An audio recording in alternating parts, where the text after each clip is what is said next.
बंधु मैंने आज आपण मानक कई पद छोटिया कथा कहबी। बंधु मैंने एमती केबे हेची आपण मान देखिचंती सब बेले अधिका कहूथिबा लोक, सब बेले अधिका कहूथिबा लोक एवं अधिका बुझाउथिबा लोक बेले बेले निजे अबुझा हो जाए एवं निजे बुझी पार न थाए एवं अधिकांश समय से चुप हो जाए थाए।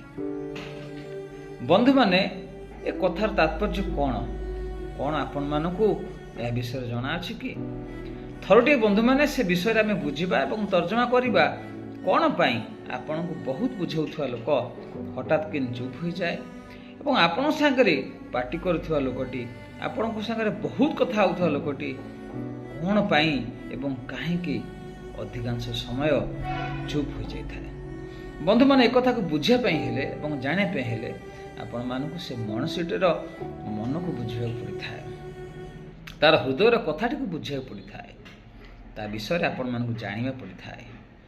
जदि आपण माने हृदयरु से मनुष्यटर कथाटी को थरटी बुझिया पई चेष्टा करि परिबे निश्चित भाव में आपण माने सेमानकर मौन रहिबार कारण जानि परिबे, कथा न कहिबार कारण जानि परिबे एवं सेमानकर मन दुखर कारण मध्य आपण माने जानि परिबे। तबे बंधु माने काहाकु किछि आपण माने अर्थ आकार दियंतु ना न दियंतु समस्त को खुशी करिया पे प्रचेष्टा करंतु एवं समस्त खुशी रे निजको शामिल करंतु। केबे हेले भी अनुभव करंतु नाही जे आपण मान को अधिक खुशी मिल जाय जी आपण माने कहार छोट छोट खुशी रे निजको शामिल करिवे नाही किमा से मानकटी खुशी बांटिबे नाही। बंधु माने आपण मानकर विचार अपेक्षा रहिली। नमस्कार।